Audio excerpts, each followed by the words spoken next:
నమస్తే రమగారు. నమస్తే జయ. రమగారు, ఇప్పుడున్న పాండమిక్ సిచ్యువేషన్లో ఉమ్, ఆహారం చాలా ప్రధానమైందండి. మంచి ఆహారం తీసుకోండి, మంచి ఆహారం తీసుకోండి అని ప్రతి ఒక్కరూ చెప్తా ఉన్నారు. పాజిటివ్ అయినప్పుడు ఆ సిచ్యువేషన్లో తీసుకోలేము, ఎందుకంటే నేను ఫేస్ చేశా కదా, నాకు తెలుసు. ఉమ్, వన్స్ బయటకు వచ్చేసినాక కొంచెం తినాలనిపిస్తుందండి, కానీ అన్నం తినబుద్ధి కాదు రమగారు. ఉమ్. విపరీతమైన నీరసం, కాళ్ళు చేతులు మనతో రావట్లేదు అనిపిస్తా ఉంది. అంత నీరసం అనిపిస్తుంది రమగారు. అది నెల అయిపోయినా ఇంకా కోలుకోలేదు ఇంకా కోలుకోలేకపోతున్నాం. ఉమ్. మాట స్పీడ్గా రావట్లేదు. చూడు, నేనే కాదండి, అందరూ ఇదే సమస్య. ఉమ్, ఓపిక ఉండట్లేదు, నీరసంగా అనిపించేస్తుందని. మీరు ఎప్పుడు జావలు జావలని చెప్తారు నాకు. సో మన ప్రేక్షకులందరి కోసం ఉమ్. మంచి జావలు చెప్పండి అండి, ఎనర్జీ వచ్చేసేయాలి ఇమీడియట్గా. జావ్ అంటే ఏం లేదు జయ, మనం పిల్లలకి పెట్టేది. జావ్ అంటే దాదాపుగా ప్రీ కుక్డ్ ఫుడ్, ముందే కుక్ చేసిన పదార్థం కాబట్టి సులువుగా అరుగుతుంది, తొందరగా తక్షణ శక్తిని ఇస్తుంది. ఇప్పుడు మనం బజార్ నుంచి కొనుక్కొచ్చుకుంటాము, బోల్డన్ ఉన్నాయి కదా, హార్లిక్స్ అని అదని ఇందులో ప్రోటీన్ డ్రింక్స్ బోల్డన్ చేస్తాం. ఈజీగా చేసుకునేది, గబుక్కున అవసరమైతే పిల్లలకి ఇచ్చేసేయచ్చు, మనం తాగేసేయచ్చు, మన ఇంటికి పెద్దవాళ్ళు ఎవరైనా వస్తే వాళ్ళకి ఇచ్చేసేయచ్చు. రెండు సింపుల్ రెసిపీస్ చెప్దాం. ఇవి ఇంతకుముందు మనం ఒకసారి 2 సార్లు పిల్లల కోసం చెప్పాం కూడా. ఇది పిల్లల కోసమే అని భావించకూడదని స్పష్టంగా చెప్పదలుచుకున్నాను అనమాట. ఓకే. మనకి ఇప్పుడు లేటెస్ట్గా చాలా మంది కొత్త సబ్స్క్రైబర్లు ఉన్నారు. వీళ్ళంతా పాత వాటిని వెతుక్కోలేక ఏమి ఇవ్వాలి, ఏం తాగాలి అలాంటి ప్రశ్నలు కూడా వస్తుంటాయి. ఈజీగా చెప్పేద్దాం. ఇవి రెండు ఏంటంటే అత్యంత పురాతనంగా మనకి తెలుగు రాష్ట్రాల్లో వాడుతున్నవే. సౌత్ ఇండియాలో విరివిగా వాడతారు, తేలిగ్గా అరిగిపోతాయి, చేసుకోవటం కూడా చాలా పెద్ద కష్టం కాదు. ఒకటి బాగా ఈజీ, ఒకటి కొంచెం కొద్దిగా పని. ఈ రెండింటిని చెప్దాం. ఒకటి రాగి జావ, రెండోది బియ్యపు జావ. బియ్యం అనగానే వెయిట్ వస్తామని, బియ్యం తింటే లావైపోతామని ఇలాంటి భావాల్లోకి వెళ్తారు. బియ్యము ఆ మాత్రం అన్నం తినేవాళ్ళు ఇంకో ఇంత అన్నం తింటే ఒళ్ళు ఒక రవ్వ నున్నగా అవుతారు. అన్నంతో లావ్ అవుతాము అని మీరు ఎవరైనా అనుకుంటే అది శుద్ధ పొరపాటమా. నేను శుభ్రంగా అన్నం తింటాను, మీరు 3 ఏళ్ల నుంచి నన్ను చూస్తున్నారు, నేను ఎప్పుడు లావ్ అయినట్టు కనపడలేదు కదా. మీరు నైట్ ఏం తీసుకోరు కదా రమ్మగారు, నైట్ తీసుకోరు కదా. నైట్ జావ తాగుతాం కానీ నైట్ టైం తీసుకో, ఓన్లీ మధ్యాహ్నమే అన్నం తీసుకుంటారు. శుభ్రంగా అన్నం తినేస్తా. ఒకవేళ నేను ఇప్పుడు పొద్దున్నే వచ్చేసానా, బ్రేక్ఫాస్ట్కి నేను అన్నం తినేస్తా, 2 సార్లు అన్నం తింటాను నేను. అన్నంతో లావ్ అవుతాం అనుకోవద్దు. ఓకే. ఈ బియ్యంతో ఏం చేయాలో చూద్దాం. బియ్యం బ్రౌన్ రైస్ తీసుకోండి, పెద్దవాళ్ళకైతే, చిన్నపిల్లలకైనా తీసుకోవచ్చు, నా పెద్ద అభ్యంతరం ఏం లేదు. రైస్ని శుభ్రంగా కడిగేసేయండి. మీరు ఒక 2 గ్లాసుల రైస్ చేయదలుచుకుంటే 2 గ్లాసుల బియ్యాన్ని చక్కగా బాగా కడిగేసేయండి. ఒక కనీసం 3 గంటల పాటు నీళ్ళల్లో నానబెట్టండి. ఇది పొద్దున్నే చేసేసాం అనుకో, నిద్ర లేవగానే అంటే పావు తక్కువ వరకు ఎప్పుడో లేవగానే బియ్యం కడిగేసి మంచినీళ్ళు పోసి పక్కన పెట్టండి. 4 సార్లు కడగండి శుభ్రంగా. రాయి రప్ప ఏం ఉండవు, మనం వాడుకునే బియ్యాలు బాగానే ఉంటాయి. బ్రౌన్ రైస్ అయితే ఎక్కువ శక్తిని ఇస్తుందని భావిస్తున్నాను నేను, నా ఉద్దేశం అది. మామూలు రైస్ మన ఇంట్లో ఏది ఉంటే ఆ రైస్ అయినా చేసుకోవచ్చు. ఒక 3 లేదా 4 గంటల పాటు నాననివ్వండి. 9-10 గంటల దాకా నాననిస్తాను. నాననిచ్చాక వడేసేయండి శుభ్రంగా, నీళ్ళన్నీ పోగొట్టేసేయండి. ఏదైనా జల్లెడ్ లాంటి దాంట్లో పోస్తే ఒక 10 నిమిషాల్లో నీళ్లు పోతాయి కదా. మన బాల్కనీలో కానీ లేదా టెర్రస్ మీద పెట్టే వీలు కానీ ఉంటే ఆ పూటంతా ఎండబెట్టేసేయండి. వాటిని బాగా ఎండిపోతాయి. హైదరాబాద్ లాంటి చోట అయితే బాల్కనీలో కూడా ఎండిపోతాయి. ఇక్కడ డ్రైగా ఉంటుంది వెదర్. మన ఆంధ్ర ప్రాంతాల్లో కొంచెం చల్లదనం ఉంటుంది, మాయిశ్చర్ ఉంటుంది కాబట్టి మీకు విసురున ఎండ ఉంటే సరే, లేకపోతే ఇంకొక రోజు ఎండబెట్టుకుంటే సేఫ్ సైడ్. ఈ ఎండబెట్టిన బియ్యాన్ని, ఎండిపోయినాయి కదా, ఆరిపోతాయి శుభ్రంగా. వీటిని ఏం చేస్తారంటే కుదిరితే ఆ సాయంత్రానికో లేకపోతే మర్నాడు పొద్దుటికో ఒక ఒట్టి మూకుడులో పోసి పొయ్యి మీద పెట్టి శుభ్రంగా వేయించేసేయండి. బియ్యం వేపేసేయాలి, వేగిపోతుంది బియ్యం బాగా. అసలు ఒక రంగులో ముందు తొలిగా ఏ నానిన రంగు ఉంది అది పోయి కొంచెం ట్రాన్స్లూసెంట్గా అవుతాయి, వేగిన వాసన వస్తుంది, కమ్మని వాసన. ముదురు వేపు కూడా తీయచ్చు, మాడనివ్వకండి గింజలు. ఇంత మొత్తం 2 గ్లాసులు పోసేయకుండా కాసిన పోసుకునైనా వేయించండి నిదానంగా. వేగిపోయిన బియ్యం చల్లారనిచ్చి మిక్సీలో పడేసి శుభ్రంగా మెత్తటి పిండిగా గ్రైండ్ చేసేసుకోండి.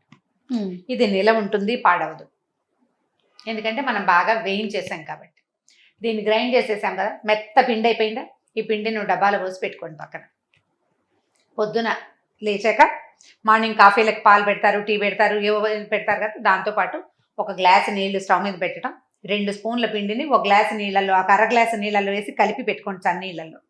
ఆ నీళ్లు మరిగాక ఈ చన్నీళ్ళల్లో ఉంది కదా పిండి, దీన్ని ఎత్తి అందులో పోసి నిదానంగా కలపండి. దాంట్లో ఒక పెద్ద గరిటె వేసి ఉంచండి అడుగంటకుండా. మీరు స్టవ్ దగ్గర ఉన్నప్పుడే ఈ వ్యవహారాలు చేసుకోండి. దీన్ని పెట్టి బాత్రూమ్కి వెళ్ళి రాకూడదు, హాల్లోకి వెళ్ళిపోకూడదు, వంటింట్లో ఉండాలి.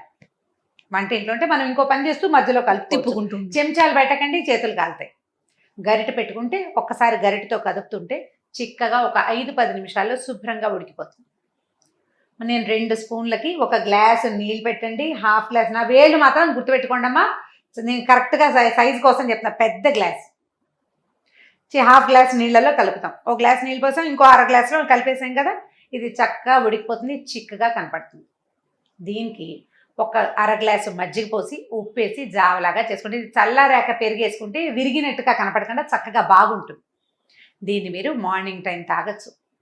ఆఫీస్కి వెళ్తే ఒక డబ్బాలో పోసుకుని, ఒక పొడుగాటి దాంట్లో పోసేసుకుని కొంచెం పలచం చేసుకుని, మజ్జిగ పలచగా ఉంటే ఇది చిక్కగా ఉన్నా అది ఇది కలిసి మీకు తాగేందుకు వీలుగా అవుతుంది.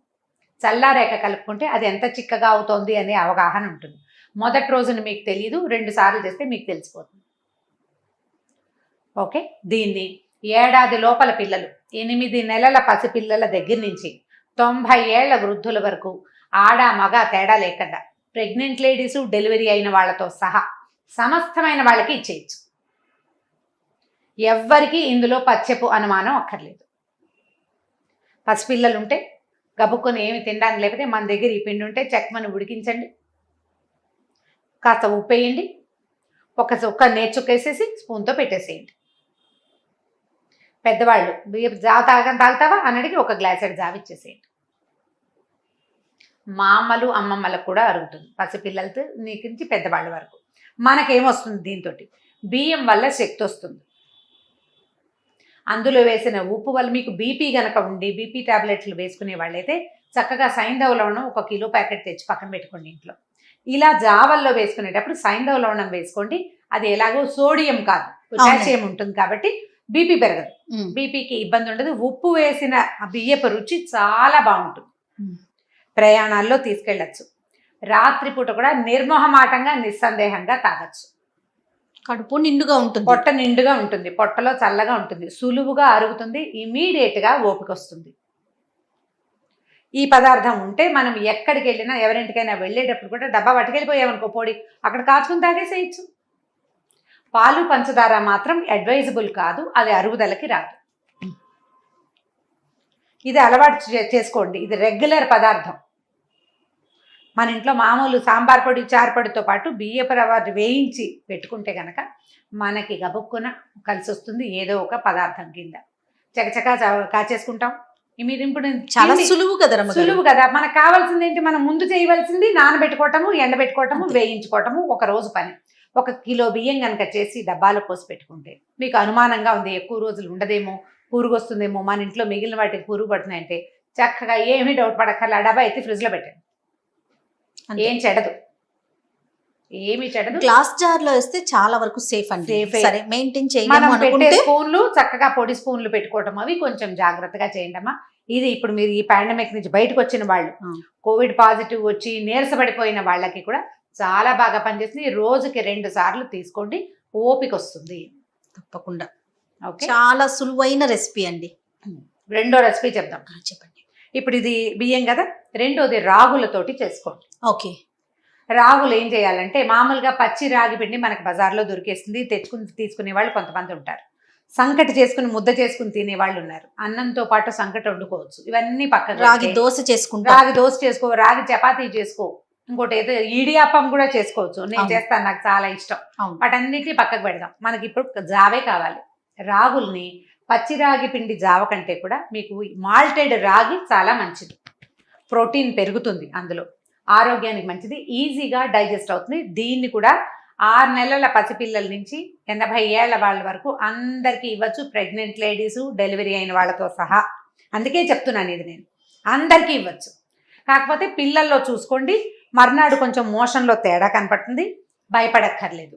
ఎక్కువ ఇవ్వద్దు, కొంచెం తోటి అలవాటు అలవాటు చేస్తే రాగి అంత బెస్ట్ జావా ఇంకొకటి లేదు.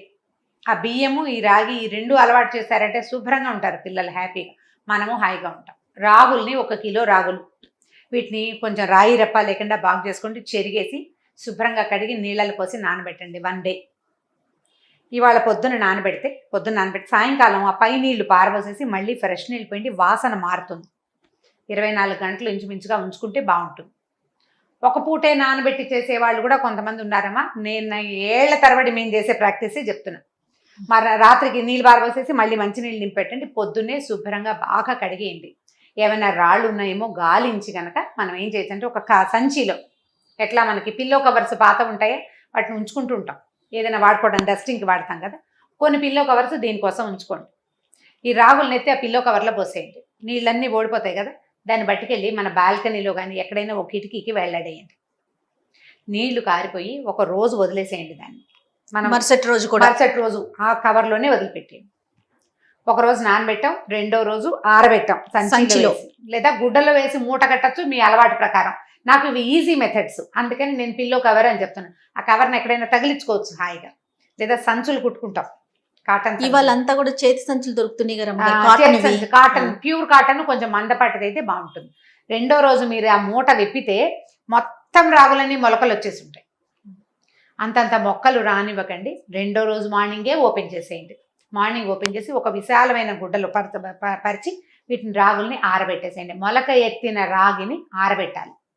ఎండబెట్టమని ఒక డాక్టర్ గారు ఒక ఆయన చెప్పారు, కానీ నేను ఎప్పుడు చెయ్యను.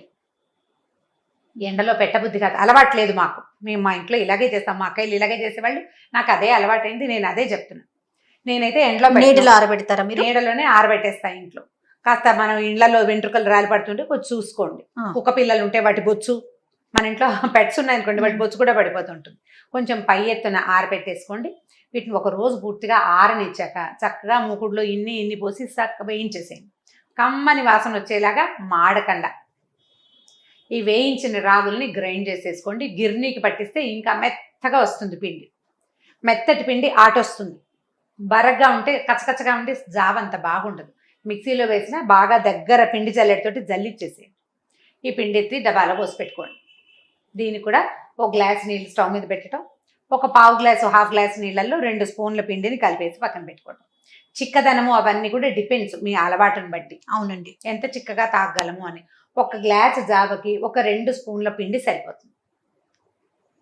ఆ నీళ్లు మరగగానే ఈ చన్నీళ్ళలో కలిపెట్టిన పిండి ఉంది కదా, అది పోసేసి కలిపేయండి. ఇది 1 మినిట్లోనే ఉడిపోద్ది. బియ్యపు జావలాగా దీన్ని ఉంచక్కర్లా, 1 నిమిషంలో. ఎందుకంటే రాగి గింజ చిన్నది, దీనికి ఉడుకు అవసరం తక్కువ. బియ్యం అంత ఎక్కువ ఉడుకు దీనికి అవసరపడదు.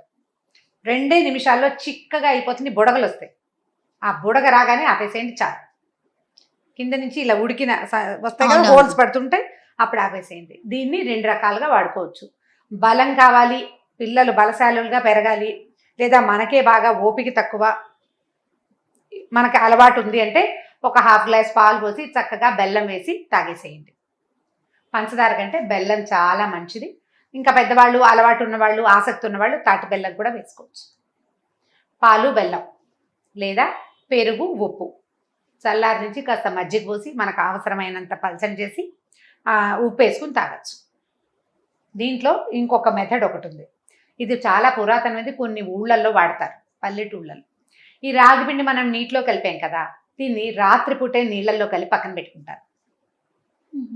చల్లటి నీటిలో, మామూలు మంచినీళ్ళు నీళ్ళల్లో ఒక గ్లాస్ నీళ్ళల్లో 3-4 స్పూన్ల పిండి వేసేసి కలిపేసి పక్కన పెడతారు. తెల్లవారి ఆ నీళ్లు పోసి ఉడికిస్తారు.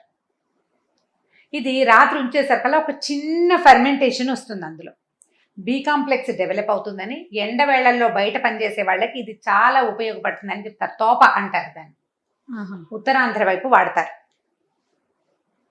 అంటే చిన్నగా అందులో చిన్న పులుపు వస్తుంది కదా, రుచి కూడా బాగుంటుంది. అరుగుదలకి, అందరికీ అరుగుదలకి రాదు, బాగా పనిచేసే వాళ్ళకి అరుగుతుందని నేను విన్నాను. ఎప్పుడైనా చేస్తాను నేను అది. కాకపోతే మా ఇంట్లో మిగిలిన వాళ్ళు ఎవరికి పెద్దగా నచ్చదు, నాకే ఇష్టం. కాస్త పెరుగు ఉప్పు వేసుకుంటే బాగుంటుంది. బలశాలులైన వాళ్ళు, అరుగుదల బాగున్న వాళ్ళు ఇలా చేసి, ఇది మాత్రం పిల్లలకి ఇచ్చేది కాదు. ఈ 2 జావల్ని మీరు నిత్యంగా అలవాటు చేసేసుకుంటే ప్రతి నెల రాగులు తెచ్చుకోవడం, 2 కిలోలు 3 కిలోలు రాగులు తెచ్చుకోవడం, మిగిలిన సరుకులతో పాటు రాగి మాల్ట్ చేసుకోవటం. ఇప్పుడు ఒకసారి కనుక మాల్టెడ్ రాగి తాగటం అలవాటైతే పచ్చి రాగి జావని మీరు గుర్తుపట్టేస్తారు కూడా. వాసన బాగుంటుంది అది. ఇది బాగా వేగుతుంది కదా, చాలా మంచి వాసన వస్తుంది. ద బెస్ట్ హెల్త్ డ్రింక్స్లో ఇది నెంబర్ 1 రాగి. దీనివల్ల పిల్లలు బలంగా ఎదుగుతారు, గ్రోత్ బాగుంటుంది, పెద్దవాళ్ళకి హెయిర్ ఫాల్ తగ్గిపోతుంది. ఎక్కువ ఆరోగ్యవంతంగా ఉంటుంది, బలము ఓపిక వస్తాయి, Main. నీరసం తగ్గుతుంది. Hmm. అంతే. చాలా మంచి రెసిపీలు రమ్మగారు. Hmm. ఒక్కరోజు కొంచెం మనం టైం పెట్టుకొని చేసుకోగలిగితే సింపుల్ గా చేసుకునేవి ముందు ఇమీడియట్ గా మనకి కొంత బలం వచ్చే అవకాశాలు ఇది కనిపిస్తా 2 ఉన్నాయి కదా. నిమిషాల్లో చెప్పేసేయచ్చు. నేను ఇంత ఎలాబరేట్ గా ఎందుకు చెప్పానంటే ఫర్దర్ గా నన్ను ప్రశ్నలు అడగకుండా. రైట్ రామ్ గారు, థ్యాంక్ యూ అండి, నమస్తే. నమస్తే జయ. ఈ వీడియో కనుక మీకు నచ్చినట్లయితే లైక్ చేయండి, షేర్ చేయండి. మరిన్ని వీడియోస్ కోసం మా ఛానల్ని సబ్స్క్రైబ్ చేసుకోండి.